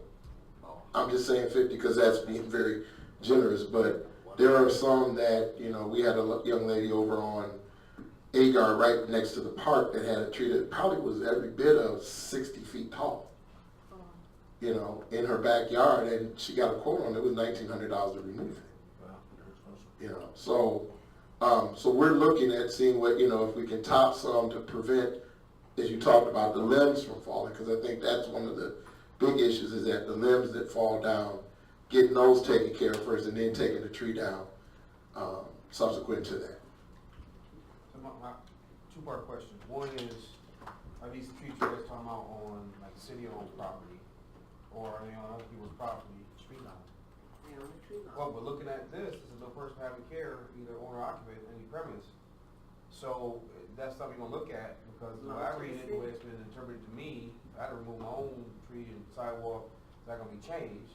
Two, if it is somebody's property, are we assessing for the removal? What we're charged with doing is making sure that the common areas are passable.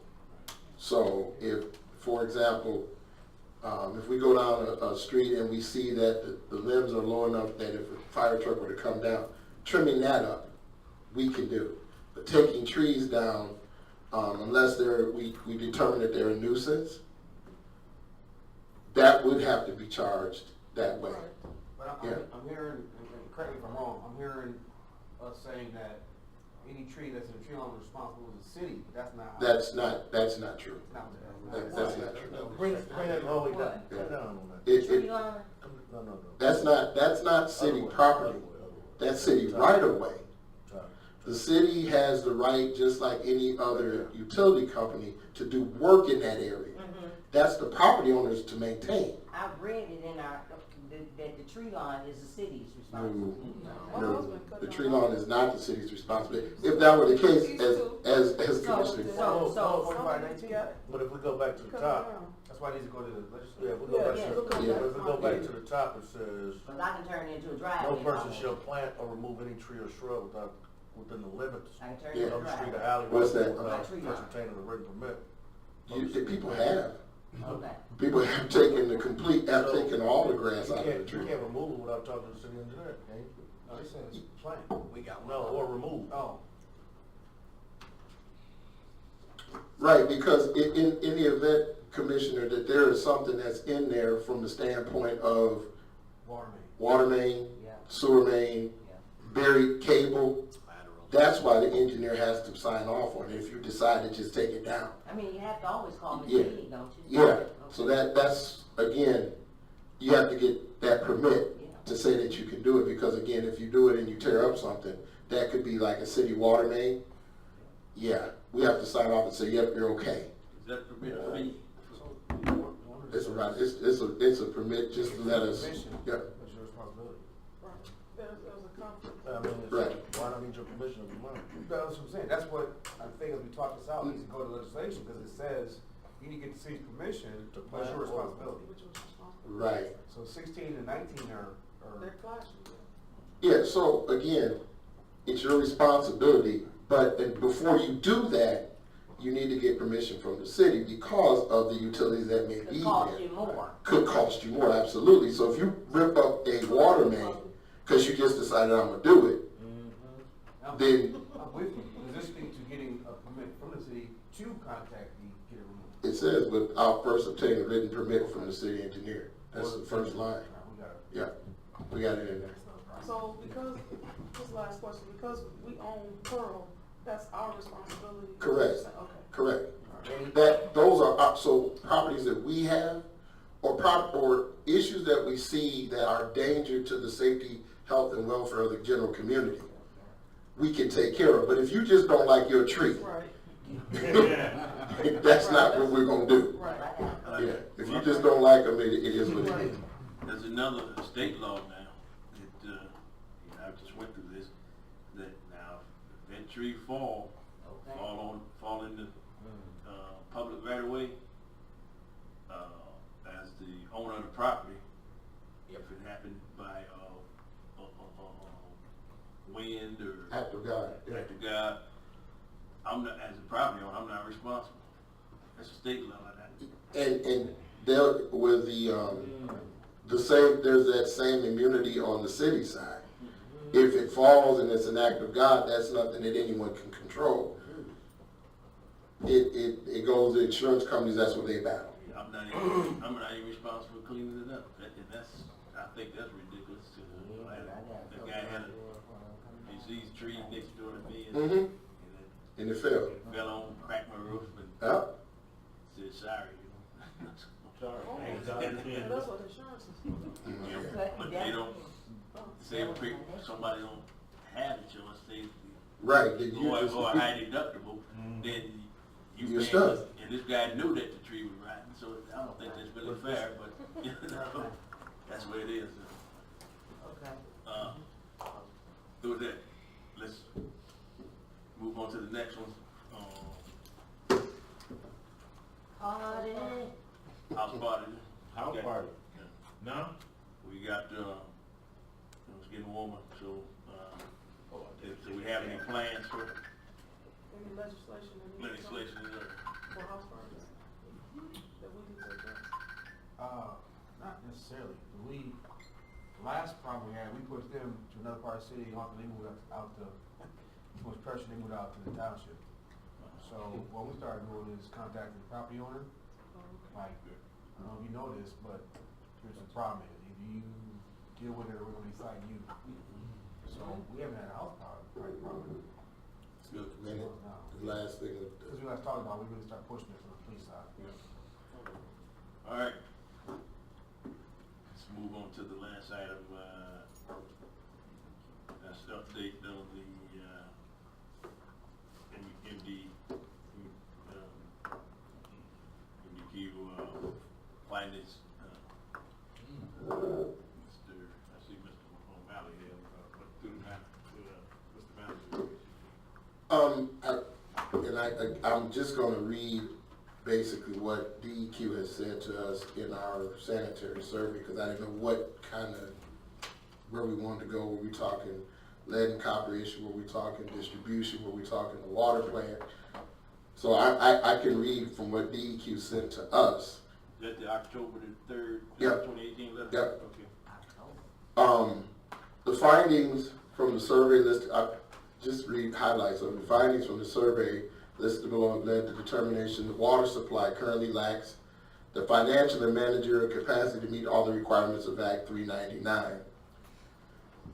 The major findings below indicate a number of areas needing immediate attention by the city, many of which have the potential to impact public health and allowing introducing of contamination into the water supply.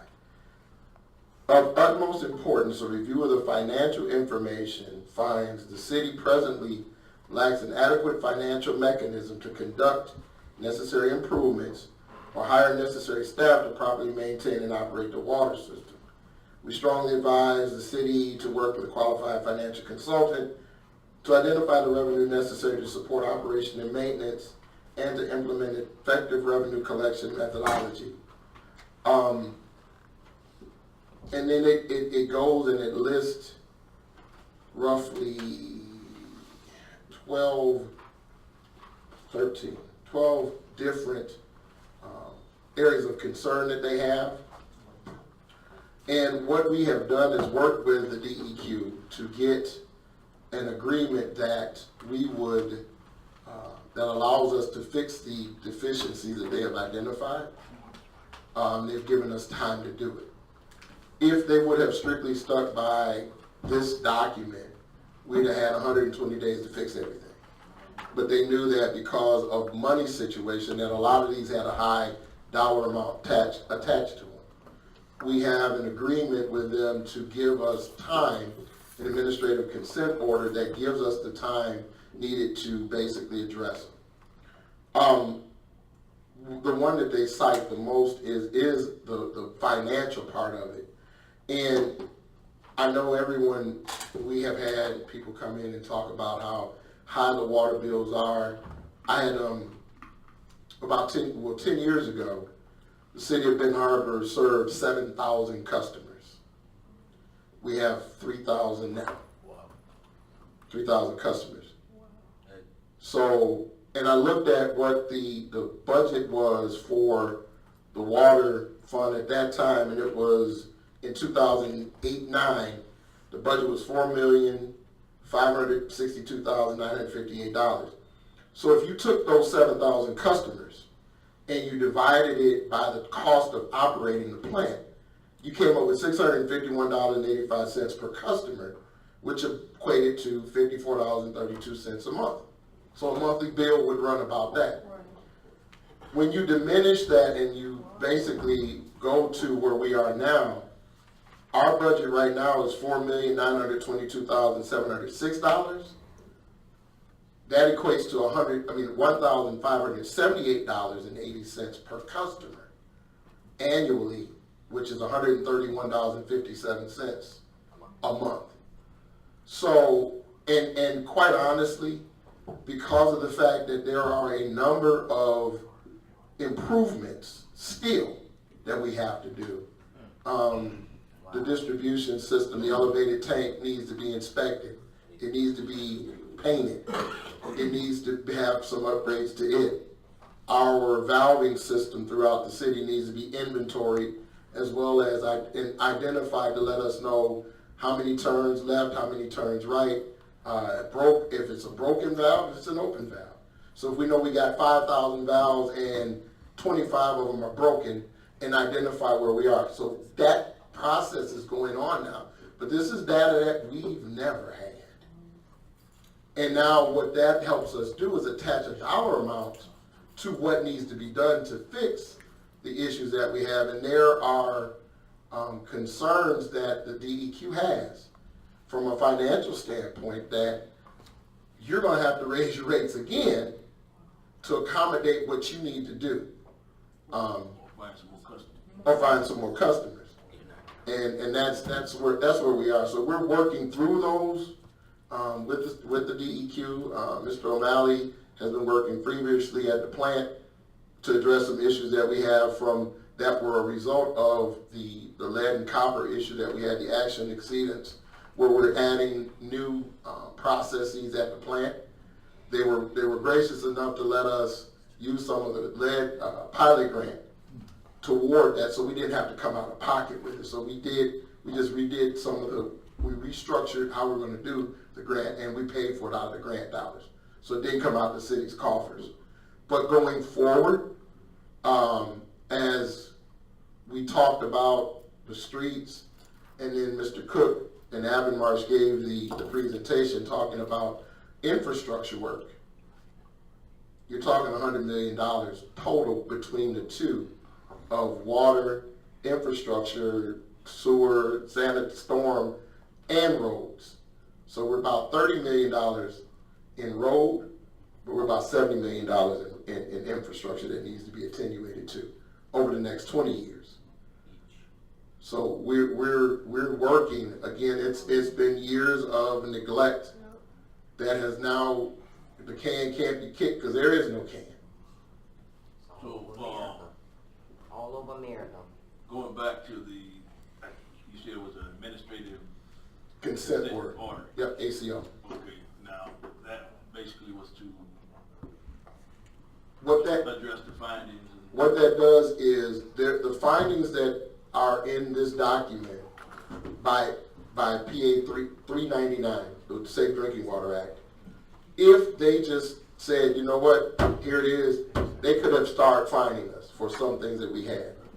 But they knew, again, when they came down here and met with us in December, first part of January, and said, you know, when they started saying, we know that you guys you have to spend some money. So what we end up doing was the ACO gives us, we put together timelines with the DEQ so that we can now come into compliance without being fined. Yeah. The consent agreement, was that like a legal document to say, okay, you'll do this and do this, you got 2 years, you got a year, depending on what it was. So you'll be seeing things coming through the committees relative to it. Like I said, the first big one was doing some work through out at the water plant from a process standpoint, rapid mix and doing phosphate, adding to the process. That was a grant one, so the grant took care of that.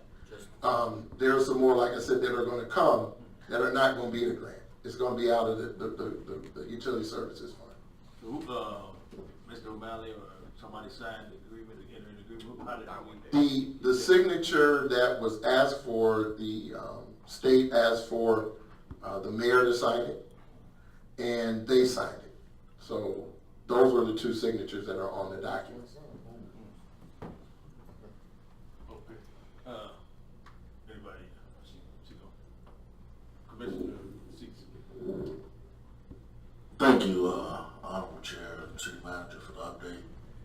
My only question becomes, and this is just a question, it's not, if there was a consent agreement that was done, I mean,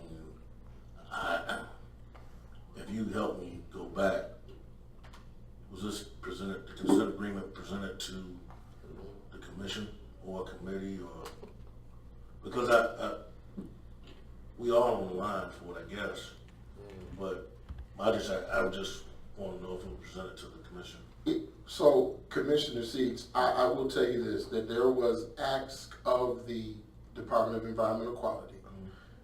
Was it necessary to have a resolution from the commission relative to the ACO?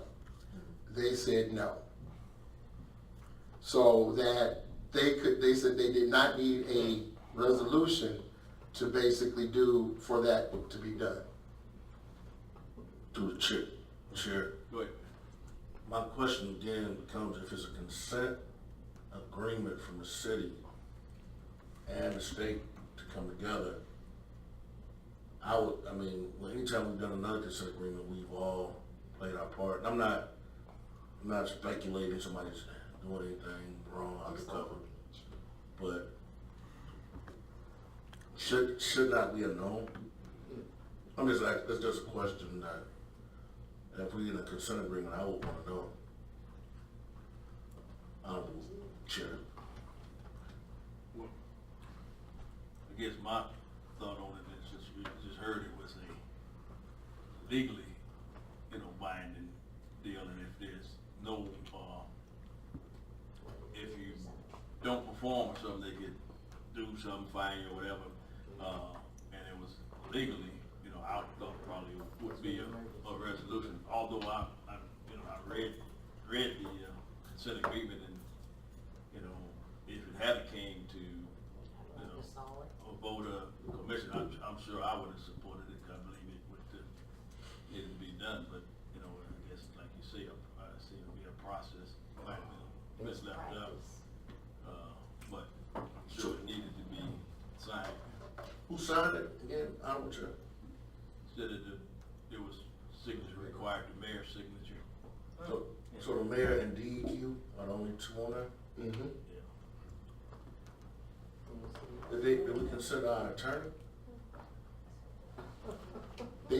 Again, we asked the question, was it necessary for multiple signatures as well as a resolution?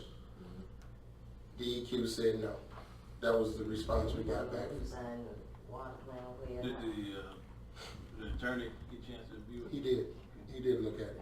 And what did he? He looked at it. He was just his biggest concern was to make sure that the dates that were set were obtainable. And what we did was we pushed them out far enough so that it gave us adequate time to get the stuff done. Some are small, short-term type things, but the other ones, there are some that will take a little longer to do. Somebody did email me the consent agreement, Can I hit it?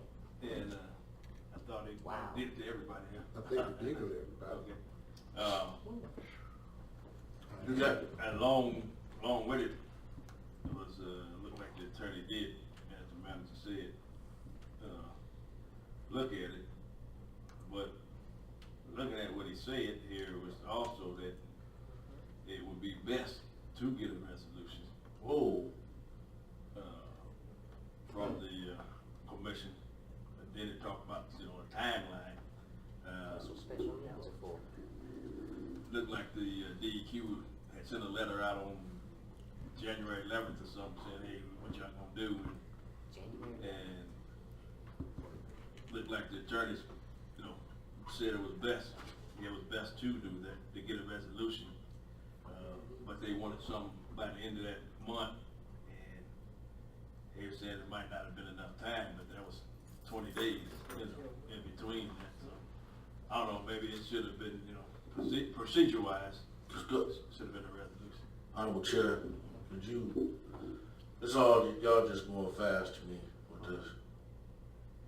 You said that your and this is a sidebar, I need my emails to come up, my email account.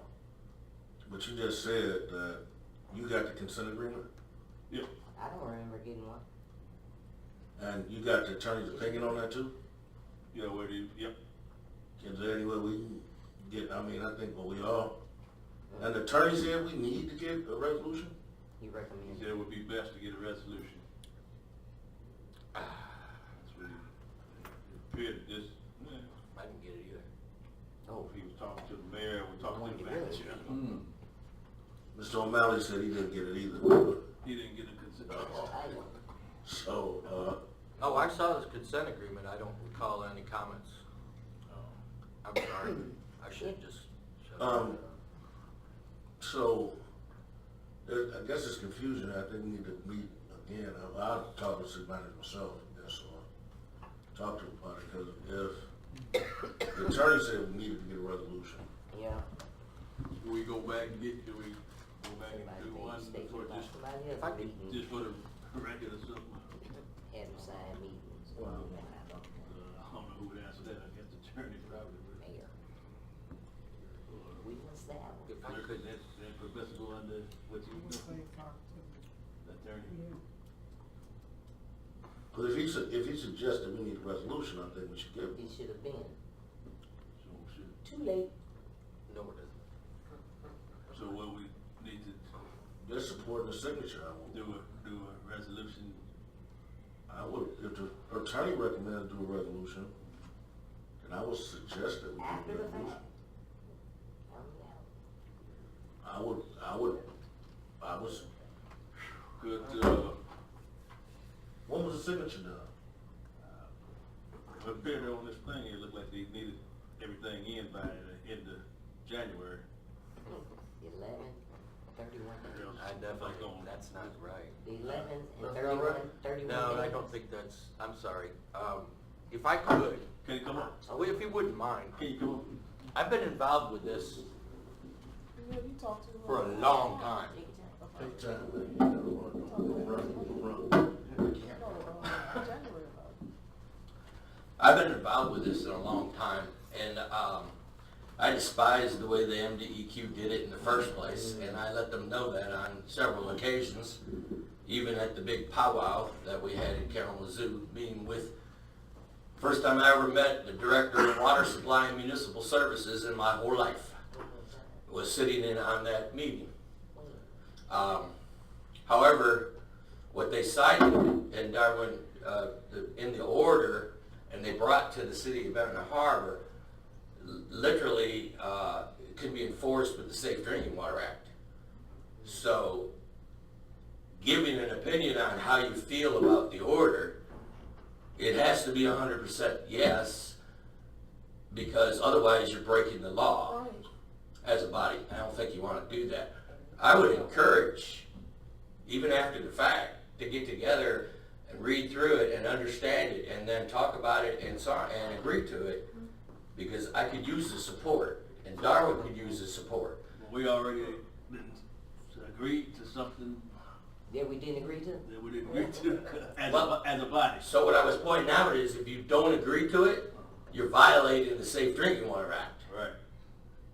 Hmm. And I don't think, in your charter, you're allowed to violate a state law. So all you can do is say, oh, is this what we gotta do? And then make some plans and get it done. So we're already well underway.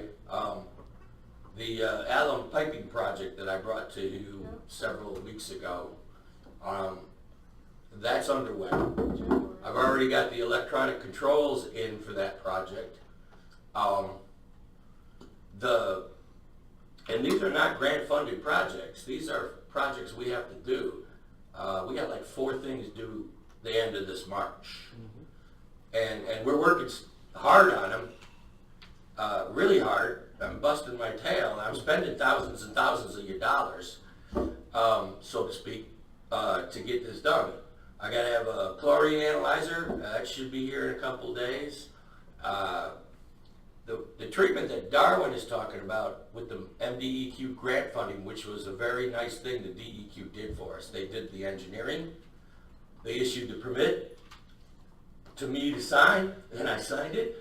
So we didn't have to go through extra engineers. No professional engineers were involved other than the 2 fellas from the DEQ, which was a real big bonus because that could have cost us tens of thousands of dollars just for the permit to do it.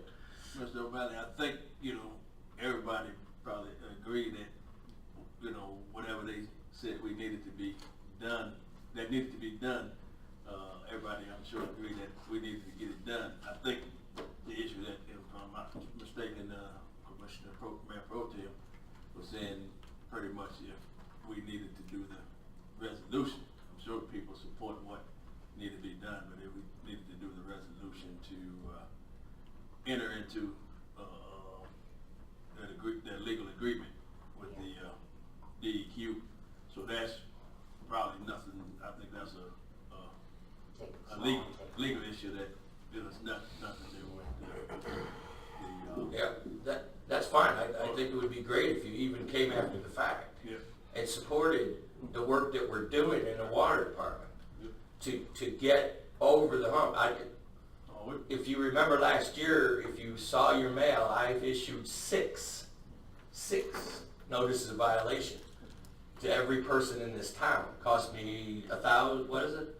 It was about $2,000 every single time that little letter came to your door. Wow. And the Allen project was the beginning. The TOCs, I issued 3 of those. I had to issue 3 of those because we couldn't meet the rules.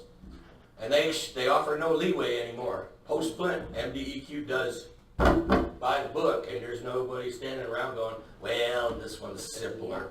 Yeah. They don't do that anymore. They used to. I've been around this game a long, long time, and when I got back here to Benton Harbor, things were a whole lot different than they were before I left. And they needed to be, though. So it look like what we need here is a resolution. I know one is, everybody supports we need to have that in the water department. You have something? Yeah, I think we need to kind of listen to what, Mr. Jesus, I'm not call on, but if we vote, somebody votes no, and we violate the clean, Safe drinking water act, I don't wanna set nobody up for no failure either. Maybe we should do, cause if we do a resolution of support, my question becomes, if somebody votes no, do they violate that law? Okay. Or if only we do the consent agreement? So just a consent agreement, not a You said resolution of support. resolution, no, you're doing a resolution to support, kind of clean it up, authorizing the mayor to sign interest into that agreement. Is that what you're saying? I would simply call it a support for the Letter drinking of water, the support. staff, Clean water. Act. to Letter go of ahead and abide by the Safe Drinking Water Act. We're talking about 2 different. No, I think No, it's I- fine to find the way it is. Cause- The mayor thought so. When we challenged, we worked our way through this, Darwin and the mayor and myself myself and the DEQ people, it was like Darwin said, they gave us a time frame. And they could have just said 120 days from now, all this has to be done. They gave us a time frame. So we're coming up on our first time frame, end of March.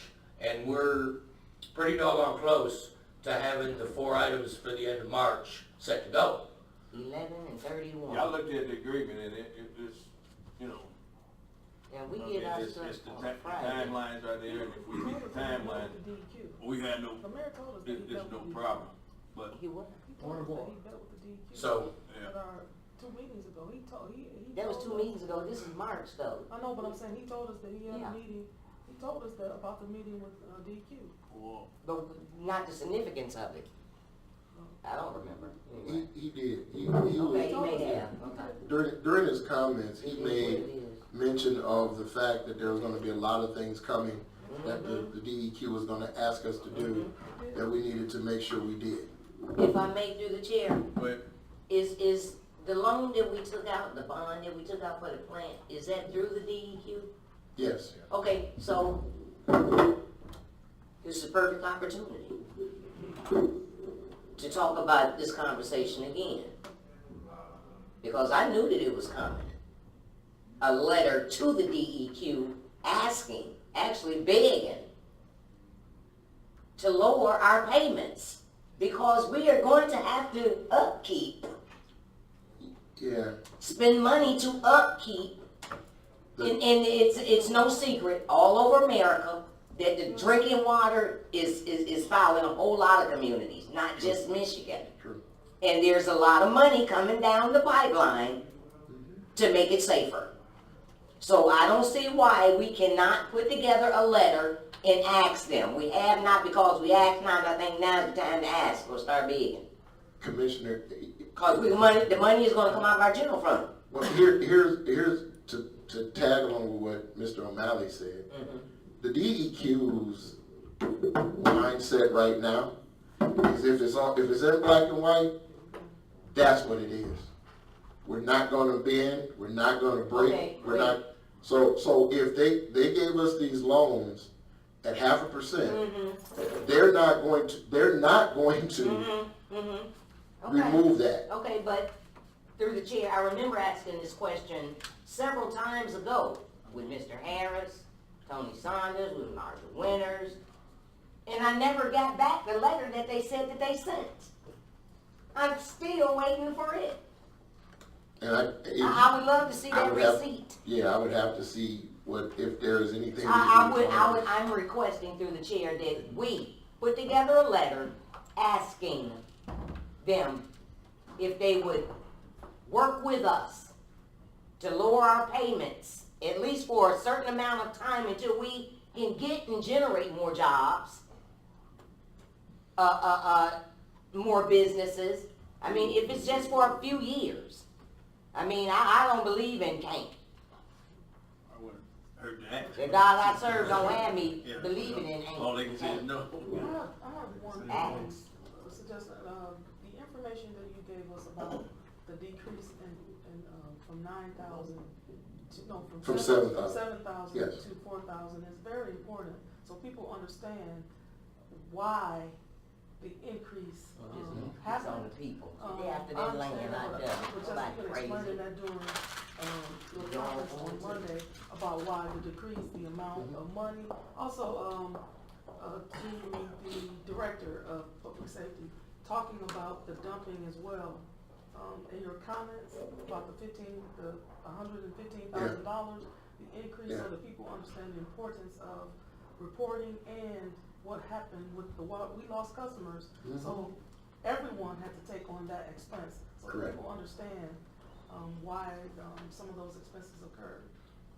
Yep. Just a suggestion, so that people know.